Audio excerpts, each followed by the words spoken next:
name is Alex Musyoka. I'm the Chief Commercial Officer. Tobias, Reiter, CEO of Feedback Technology.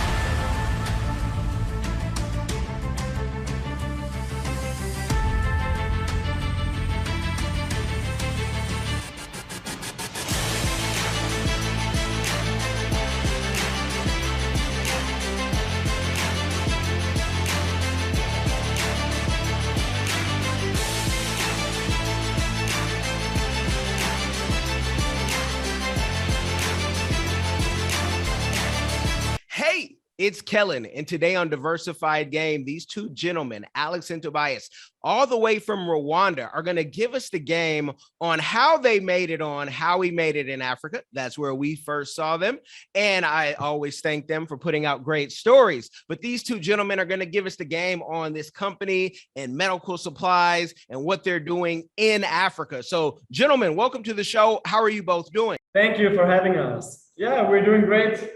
Yes, we're doing great too. Thank you for having us.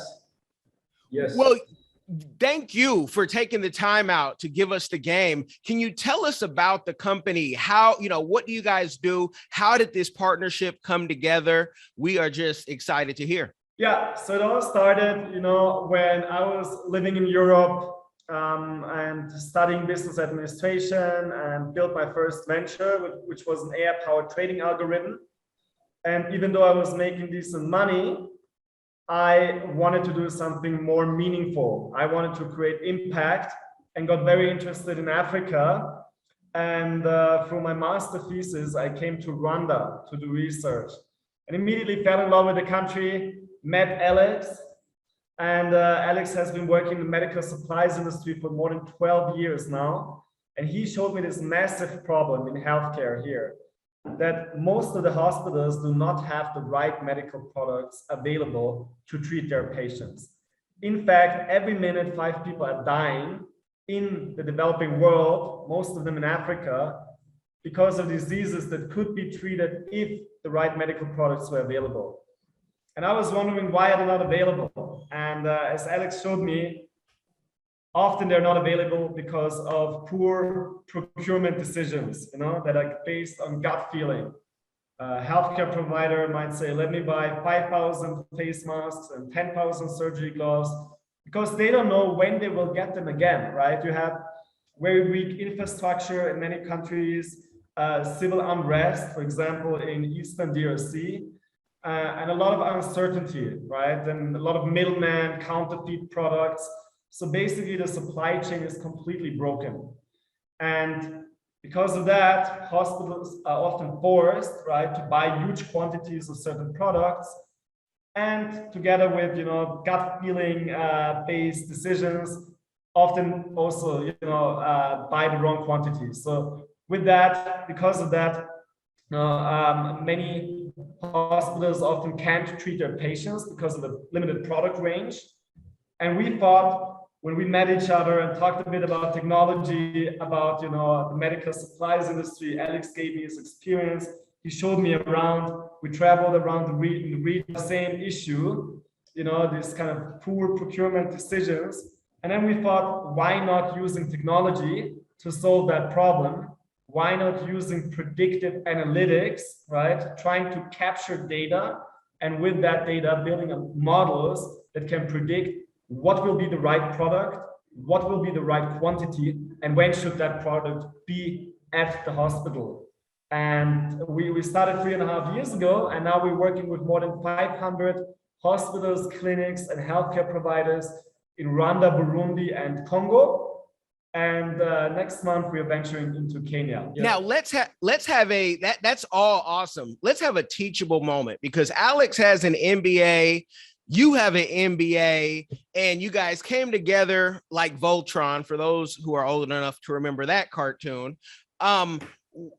Tobias, what do you think what did you bring that Alex needed? Because many people will say, oh, well, that's the money guy. The Mzungu came in and gave the money and had, everything. But I have a feeling that it's even more than that. So can you talk about what you brought to Alex and what Alex had? Because many other people, foreigners coming to Africa will say, I've heard you can't trust Africans because my African friends say it. So I want to hear what each talent was and how the relationship just was, it just bonded to have success.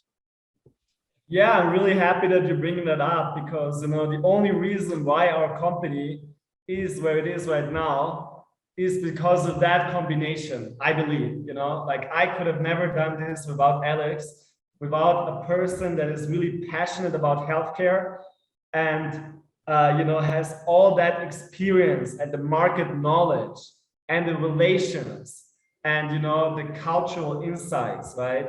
So it's very difficult for you coming from Europe and thinking, okay, you have the right education, you have money, you can make it here, but that's not the case. You really need to adapt to the local business environment.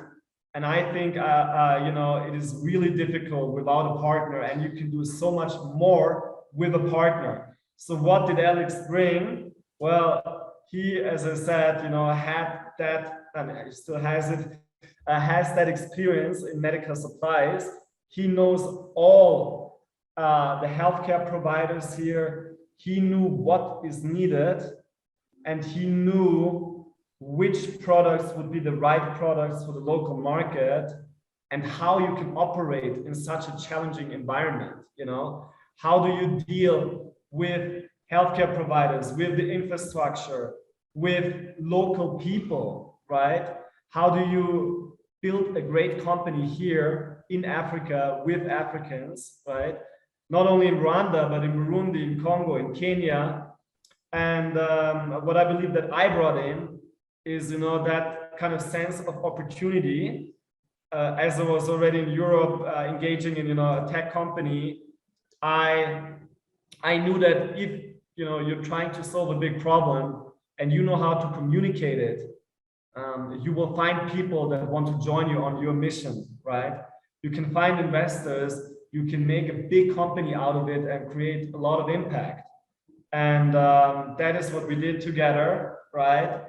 Alex really built the whole company, as a chief commercial officer, made sure that healthcare providers always have the products available. And I tried to make sure that, we have a big vision and we can communicate that and have the right investors and the right support and environment, to really work together and make medical supplies affordable and accessible. You want to join? Yeah, just to add what he was saying is one of the most important things that he left out was the technology part, because previously our idea was to ensure that first of all we make sure that the end users trust us. Then he brought the aspect now of making sure that now let's make sure everything is pure technology. He's actually adding the technology part on our our software in terms of having the meetings with the CTO and making sure as well all of us are incorporated in this technology part. Just to add, I think Tobias added more actually in terms of also the way we as a company would look at our future in terms of the big the brighter side of what we would want to see in ourselves. I think as we continue the conversation, we will get to add more depending on the questions that we had. But yeah, he has played a very important role for us in BPEC. But I could have never, ever done this without Alex. So that is why really I always tell, other entrepreneurs who come to, Africa or to other, continents, to business environments that are really different to what you're used to, right? To work with a local partner. Not only will your company be much more successful, but you as a person will really grow. That cultural exchange, right? And you will better understand people where you're working, because that is really key. You're not here to make money or to build a company. You're here to be part of the community, right? And only then can you build a successful company, I believe. And in order for you to understand the local community, the local people, you have to be with them, right? You have to interact with them. You have to try to understand them.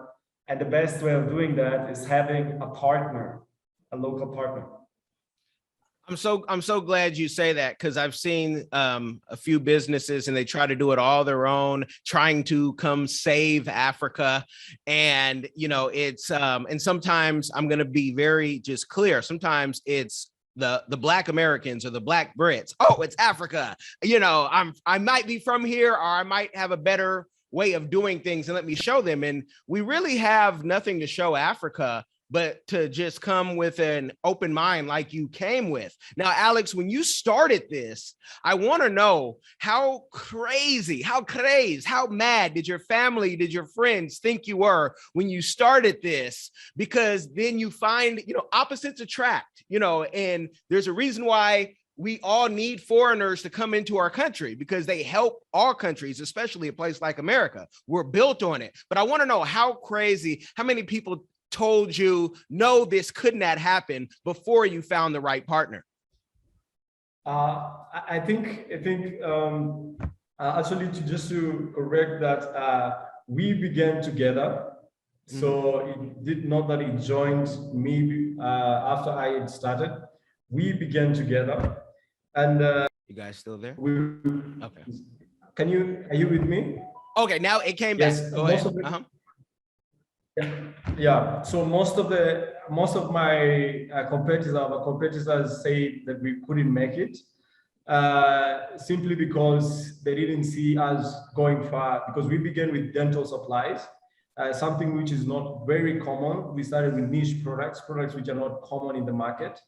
And, you know, everyone was like, no, dental cannot make you revenues, you know, I don't think that young guy can operate a company, you know, and make it successful. You know, there are all these kind of words.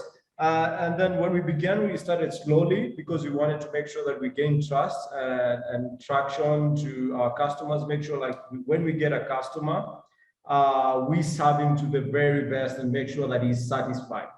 So leaving that on the side, there's aspect of also, you know, we having the employees and the salary laden, you know, like you have to make sure that salaries are paid on time, revenues are not sufficient, the expenses, you know, looking at the Rwandan environment, business environment, actually taxes are very strict, not that they're above what any other country would have, but they're very strict. You have to ensure that you pay, you know, the taxes on time, and they're really, you know, moderate, if I can say. So those are some of the challenges when we were beginning the business. And honestly, we had sleepless nights, sometimes at the end of the month, where we needed to see how to go through and, you know, pay our employees. We actually, on the first year, we also got a tender from Ministry of Defense.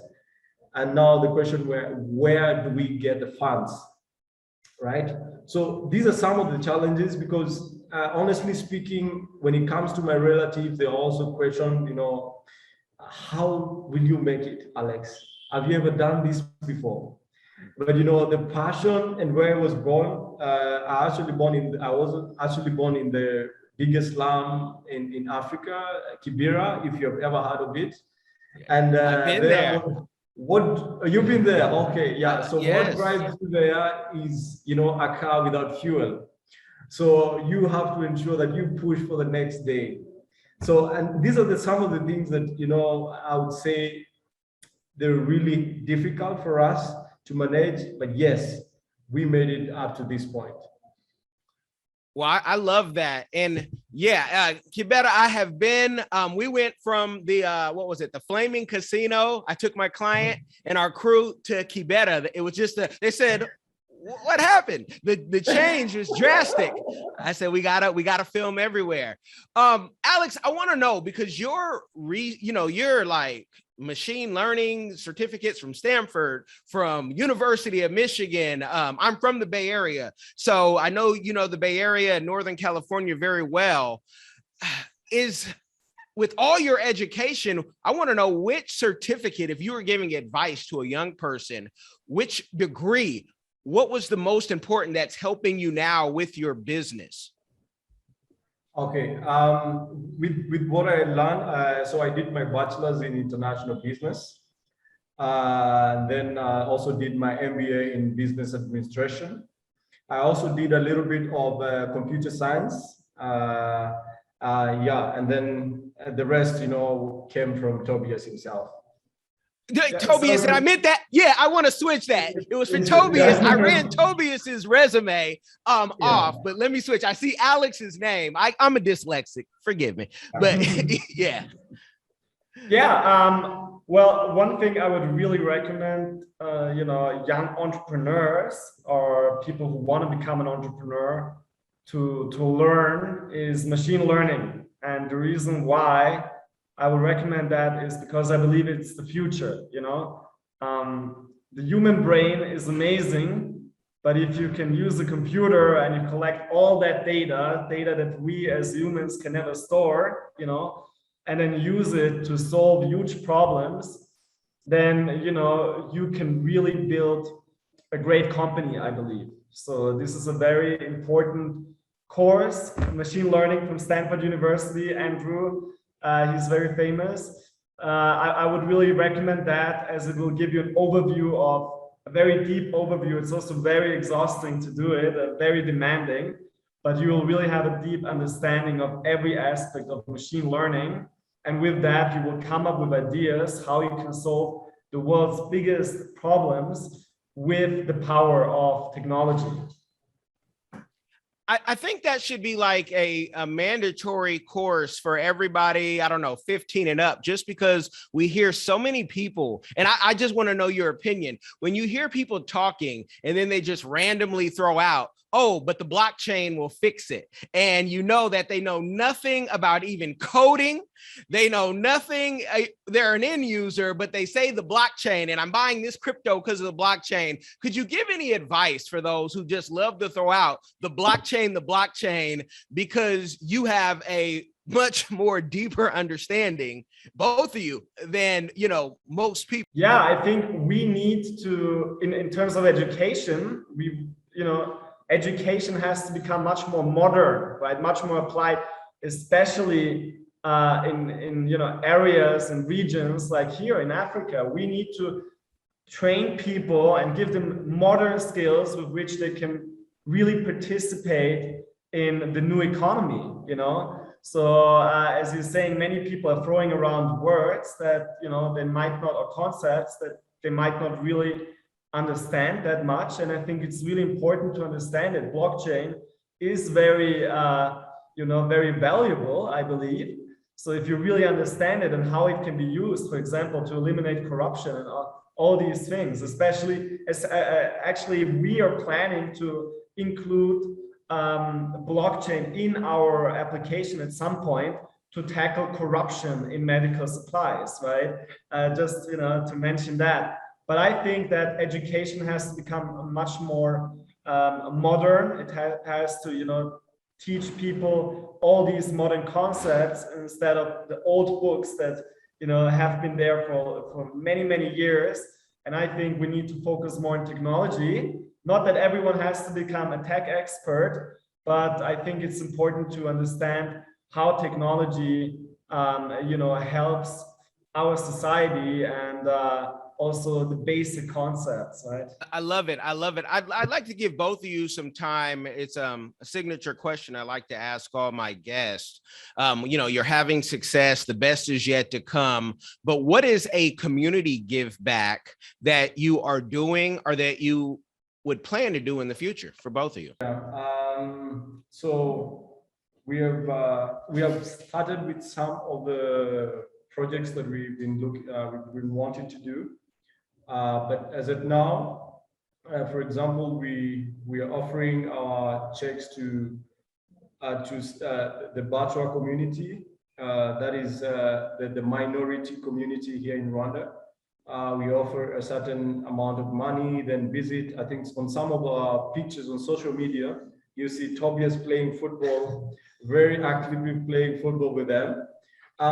In future, I think my goal is to ensure that, in Africa, the awareness, dental hygiene awareness is a problem. And this is one of the things that I would want us to have a mobile clinic where we'll just ensure that we move around the rural places and make sure that we do medical checkup, then refer them to the clinics that we are currently selling our products or, working with.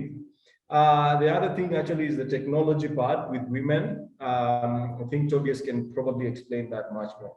Yeah, thank you. So, in terms of our corporate objective, right, and how we can give something back and how we can be a good corporate citizen as our company, how we can be part of the community and add value to them, is that we focus on empowering female engineers, software engineers, and also machine learning engineers. So we want to build our technology with, African machine learning experts, with women. And unfortunately, right now, there's still a lot of stereotypes out there that women are not good in technology, that, this is not a job for a woman. We hear that all the time. Yeah. And this is why we saw, why not, focusing on empowering those women. And we're working together with a project here in Rwanda called LeaperR. It's funded by the German Development Initiative. And, they're training a lot of young machine learning enthusiasts. And then we're providing them an internship and a full-time position afterwards. So we just started that. We really want to focus on capacity building, right?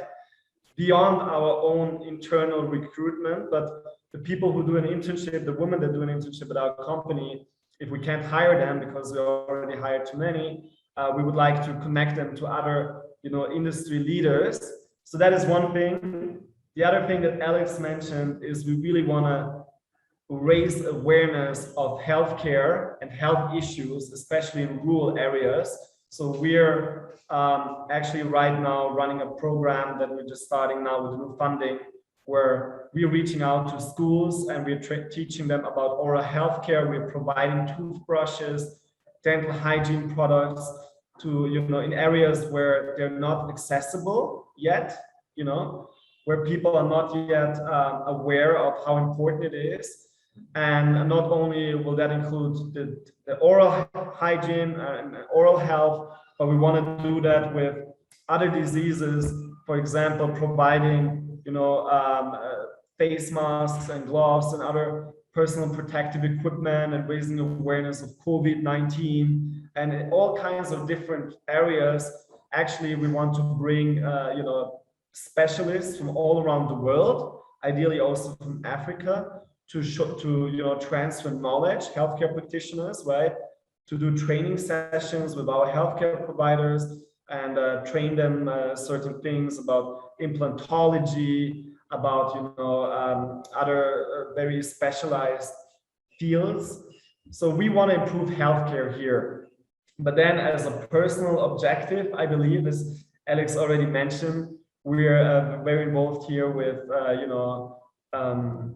people that are coming from low-income families, especially in rural areas, and minority groups. So we have, as a company and also personally, supported schools there, where we're paying for the teachers, we're paying for the school infrastructure, and hopefully now, as our company will become bigger, and we will have a little bit more money left, I think we can also do much more with that. And I know Alex is very passionate about football, so we hope to actually have a team with, street children that we know, where we can provide school fees, hopefully play with them. There are many things that we want to do, but actually with what we're doing at VBAC, the beauty of our company is And we're getting so much support, from manufacturers, from healthcare providers, from investors, that there's a lot that we can do in terms of capacity building, in terms of improving healthcare, teaching, practitioners. And that's what I love about what we're doing. Not only are we building a company, but we're really creating impact here. What can the public, the audience do? I know you guys want to expand to East Africa, but as soon as you do that and you have a great system, there'll be other regions saying, hey, we want to try your mousetrap. It may be better than ours. So somebody who's maybe in Cameroon or Sierra Leone or in beyond, what could they do to be able to use your company? If they need to go speak to their government, where do they need to be money wise? Or, do they need to just kind of hold off until, you come to them? Okay. Well, what we're doing already is, drop shipping in Congo, especially. So we don't have our own office in Goma, not yet. We will have now. We're just in the process of establishing something next to the border in Rwanda, so that we can really supply products in Congo. But what we're doing is, anyone who would want to buy products through a platform could register, and we're very happy to supply that. Only that, to be very honest with you, it only makes sense for the neighboring countries, for the region that we work in. That is actually what we're doing now. For the time being, we want to focus on whole East Africa. Any hospital in Uganda, in Tanzania, in South Sudan, Ethiopia, they can all buy from VBAC, and we actually do have customers there. Regular requests, like in Tanzania, people who want to buy medical supplies at affordable prices. But for other regions, as you were mentioning, Cameroon, maybe Southern Africa, just wait a bit. We will be there very soon. Okay. You guys, they're going to expand, but register, like they said, between both of them, they probably speak like, at least a quarter of the world's languages. I know, Tobias, you can speak, Dutch and French and Swahili, I saw. And I know, Alex, you speak Swahili, English, and it wouldn't surprise me if you spoke two others at least, being there. So you guys can expand globally. All you have to do is know Chinese, and then you're really unstoppable. Tell the people, leave the people with something where they can reach you. Links will be in the description box, people, whether you are listening or watching, but, give them the last words so they can really connect and, be sold on your business. Yeah, thank you. So, we would be very, very happy if you connect with us on LinkedIn, on Instagram, Twitter, or Facebook. You can just Google VBAC Medical and you will find our social media accounts. And I really want to say here that, we are trying to tackle one of the world's most, one of the world's biggest challenges, actually, the broken medical supply chain and the unfair, supply of medical products, because, money, unfortunately, in this world often rules, right? So, there are certain regions that have much more access to medical products. And we together, Alex and I and our whole company, our whole team, wants to make medical products affordable and accessible in Africa, and to do that, we need the help of all of you, right? This is a really big challenge that we have here, and any kind of support is very meaningful, and we're very happy to connect with people that are interested in what we're doing and see if that there is a fit. Yeah, thank you very much. Well, I love it. You guys have gotten the game. We've gone from Europe to Rwanda, Alex in Kenya. I don't know if Alex can see that, but we are rocking. You guys have been blessed by the game. If you do nothing else, share it with someone. It will change their life. And Hi guys, I'm Kai Gabiam from the Diaspora channel, a lover of Africa. If you love Africa as well and you would love to visit one day or to relocate to Africa, there is a course out there for you. And this course is my first trip to Africa, a course well put together by a seasoned traveler, Kellen Cash Coleman. This course is designed to prepare you to travel better, which will save you both time and money. And the great news is this course costs only $20, guys. It can't get any better. Go right now and enroll to this course at www.diversifiedgame.com. Don't miss out.